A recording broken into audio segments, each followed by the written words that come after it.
지금부터 제46회 국무회의를 시작하겠습니다. 어제는 이곳 광화문 광장에서 촛불 집회가 처음 열린 지 2년 되는 날이었습니다. 2년 전 어제부터 6개월에 걸쳐 연인원 1,700만 명의 국민이 참가하시며 촛불 혁명을 이루었습니다.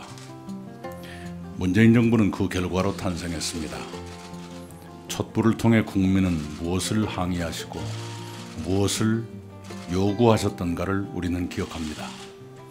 국민의 항의와 요구를 이해하고 그것을 책임있게 실천해야 하는 것이 문재인 정부의 숙명적 임무입니다. 책임있는 실천이란 다양한 의견과 이해관계를 조정해 갈등과 시행착오를 최소화하며 실제적 효과를 최대화하도록 실천하는 것입니다. 책임있는 실천, 이 한마디를 특별히 새기며 오늘 국무회의를 열겠습니다. 첫째, 공공기관 채용비리 건절에 대해서 말씀드립니다. 공공기관의 채용비리 의혹이 국정감사에서 다시 제기됐습니다. 감사원 감사 등 철저한 조사가 이루어지고 응분의 조치가 취해질 것으로 믿습니다. 그러나 드러난 것이 전부는 아닐 수도 있습니다. 정부는 공공기관 채용비리를 없애기 위해 지난해 기획재정부, 행정안전부, 국민권익위원회 합동으로 중앙과 지방의 1,190개 공공기관의 과거 5년간 채용 과정을 조사해 4,788건의 문제를 적발했습니다. 또한 신고센터 운영과 상시 점검을 위해 국민권익위원회 주도의 범정부 추진단을 설치하기로 했습니다. 국민권익위원회는 내일 모레 11월 2일 공공기관 채용비리 건절 추진단을 발족하자마자 중앙과 지방의 공공기관과 공직유관단체를 철저히 조사해 주시기 바랍니다. 기획재정부, 행정안전부 등 각 부처와 지자체는 소관 공공기관에 대한 조사에 적극 협조해야 마땅합니다.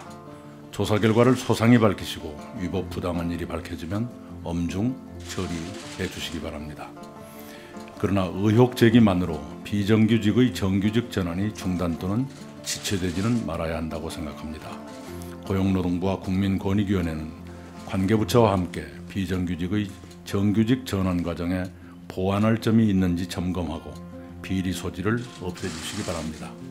그래도 정규직 전환 자체는 지속되어야 한다고 믿습니다. 둘째, 5.18 민주화운동 진상규명에 대해 말씀드립니다. 정부는 5.18 광주 민주화운동 과정에서의 헬기 사격과 전투기 출격 대기 의혹을 규명하기 위해 작년 9월 11일 특별조사위원회를 설치했고 올해 2월 7일 조사 결과를 발표했습니다.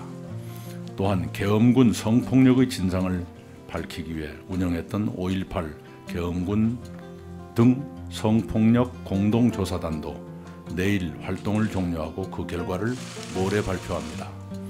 특별조사위나 공동조사단은 강제 조사 권한이 없습니다. 그래서 추가 조사의 필요도 있겠습니다. 특조위와 공동조사단의 조사 결과는 5.18 진상규명법에 따라 진상규명조사위원회로 이관돼 조사가 이어지게 됩니다. 그러나 안타깝게도 5.18 진상규명법이 9월 14일에 시행돼 한 달 보름 남짓 지났건만 진상규명조사위원회는 아직도 완전히 구성되지 못했습니다. 5.18 민주화운동의 진실을 밝히자는 국민적, 시대적 요구에 여야가 있을 수 없습니다. 위원회의 조속한 완전 발족을 위한 야당의 협력을 요청합니다. 국방부 등 관계부처는 국회의 위원 추천이 마무리되는 대로 위원회가 바로 조사에 들어가도록 사전 준비를 미리 해두시기 바랍니다. 셋째는 강력범죄 대처에 대해 말씀드립니다. 최근 PC방에서 아르바이트생이 목숨을 잃었습니다. 이 사건에 대한 경찰의 초동 대처가 부실했다거나 심신미약을 이유로 처벌이 약해지면 안 된다는 등의 여론이 높습니다. 경찰청은 초동 대응이 충실했는지 점검해 주시기 바랍니다. 출동한 경찰관이 현장 대응과 2차 사건 예방을 위해 필요한 조치를 법령의 미비 때문에 취하지 못했는지, 만약 그렇다면 보완에 나서 주셔야 합니다. 법무부는 심신미약의 경우에 범죄의 경중에 관계없이 의무적으로 형량을 줄이도록 하는 현행 형법이 사법정의 구현에 장애가 되지는 않는지 검토해 주시기 바랍니다. 검찰은 기소부터 구형까지 심신미약 여부를 좀 더 엄격하게 판단해야 하지 않는지 고려해 주셨으면 합니다. 끝으로 국감 후속 조치 및 예산 및 법안 대응에 대해 말씀드립니다. 올해 국정감사가 3개 기관을 빼고는 모두 끝났습니다. 사립유치원 비리와 고용 악화 등 여러 문제가 쟁점으로 다루어졌습니다. 각 부처는 잘못이 있었다면 조속히 시정하시고 합리적 대안은 적극 수용해 관련 정책을 보완하시기 바랍니다. 이제 국회는 예산안과 법안 심의에 들어갑니다.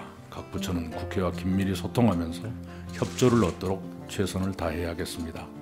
경제 전반, 일자리, 분배, 에너지, 공무원 증원, SOC와 R&D 예산 등 주요 쟁점별로 관계부처 협의체제를 만들어 상임위와 예결위에 대처해 주시기 바랍니다.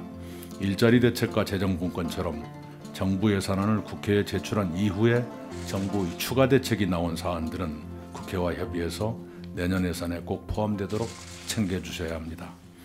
아동수당법 같은 민생복지법안, 공정거래법 같은 경제민주화 법안, 그리고 아직도 남은 규제혁신법안 등 주요 법안들이 정기국회 회기 내에 처리되도록 장관님들이 직접 나서서 여당과 야당의 도움을 받도록 노력해 주시기 바랍니다. 모두 발언 여기까지입니다.